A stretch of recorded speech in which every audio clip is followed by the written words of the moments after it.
The whispers started like static in the distance, a rumor so electrifying that the sports world could barely contain itself. It began on a sneaker forum, a small leak buried between threads about new releases and resale prices. A moderator casually mentioned seeing internal marketing slides labeled Jumpman x Caitlyn Clark, global partnership, $50 million. At first, no one took it seriously. Fans dismissed it as clickbait, another fantasy headline in the never-ending swirl of sports gossip. But then screenshots began to surface. Hashtags exploded across social media. Within hours, talk shows and analysts were all asking the same question. Was Michael Jordan's legendary brand about to sign Caitlyn Clark to the biggest deal in women's basketball history? If it was true, this wouldn't just be a contract. It would be a cultural earthquake, one that could shift the balance of power between Nike, Jordan, and the WNBA forever. Insiders began to whisper that meetings were already happening behind closed doors.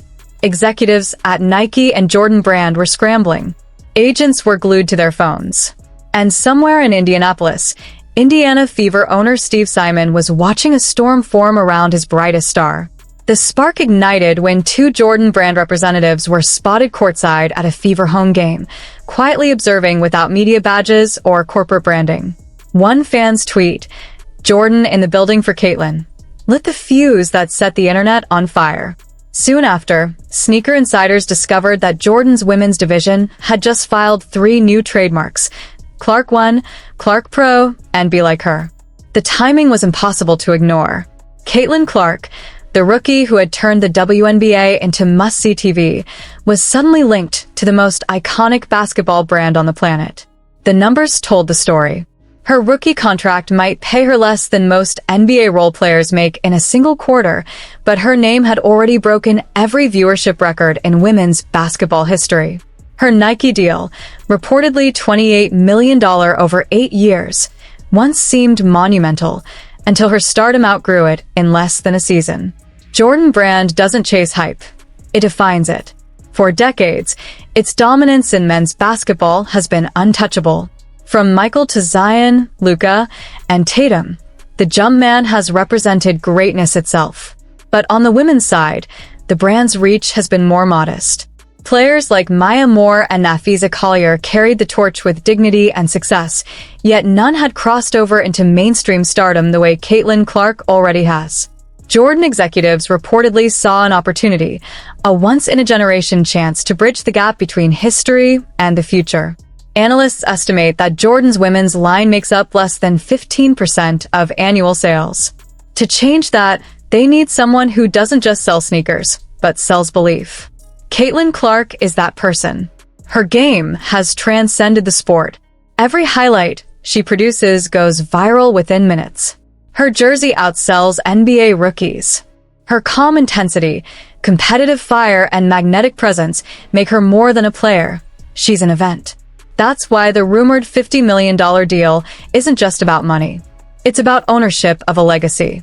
Reports suggest the offer includes a 10-year partnership, her own signature line of performance and lifestyle sneakers, co-branded training apparel, and equity in Jordan's women's initiatives.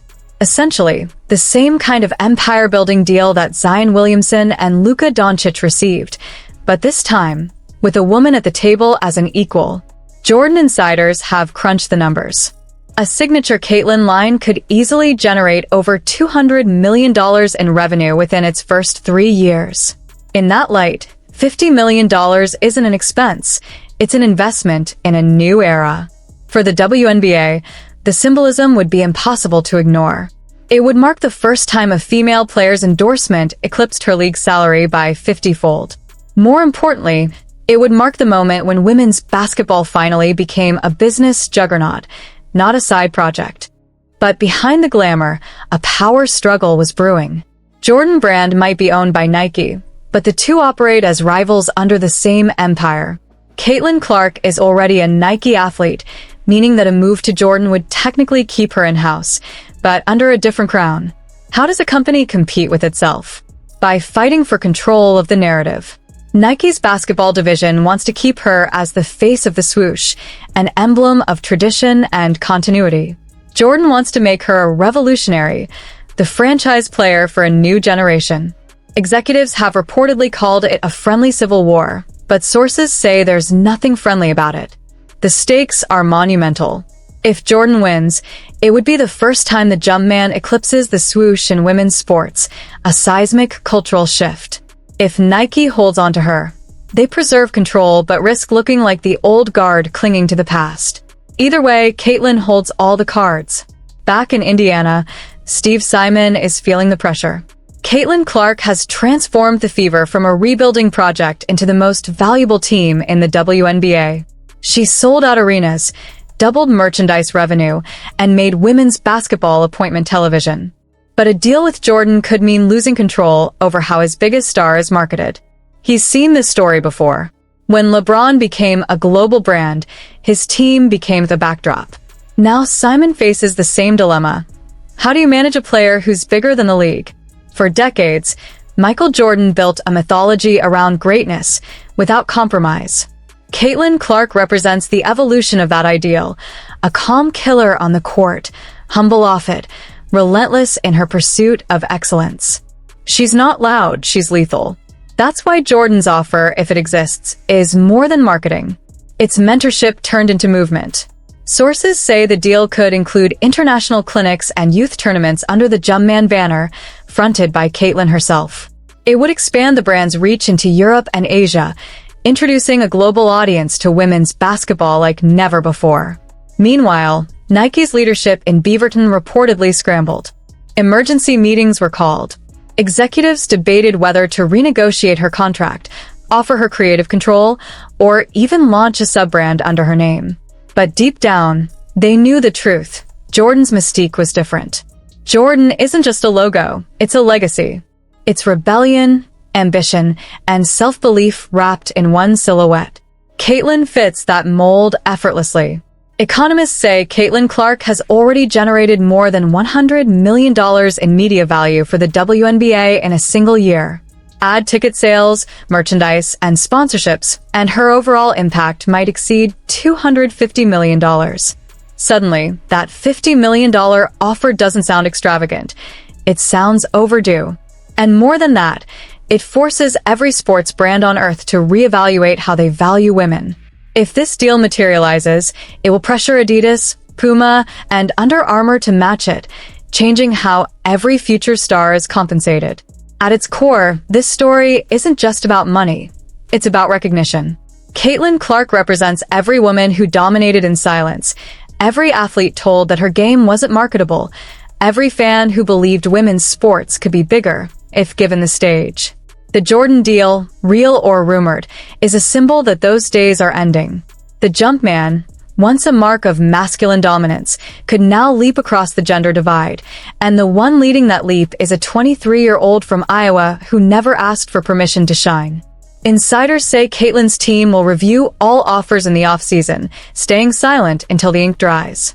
She doesn't chase attention, it follows her. And that silence only makes the story louder. If she signs with Jordan, she becomes the first woman to break the $50 million barrier in sneaker history. If she stays with Nike, she forces them to match it, setting a new global standard. Either way, she wins.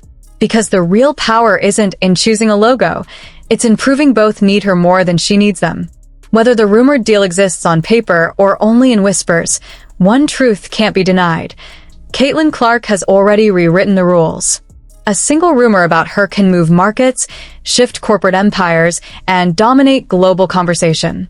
She isn't just a player anymore. She's a movement. And if history repeats itself, like Jordan before her, she won't just play the game. She'll redefine what greatness means for everyone who follows. If you enjoyed this deep dive into the business and legacy shaping women's basketball, let's hear your thoughts.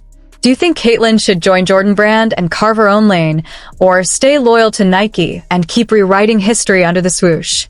Drop your opinions in the comments. Like this video if you want more insider stories like this, and make sure to subscribe for more powerful narratives about the athletes changing the game forever.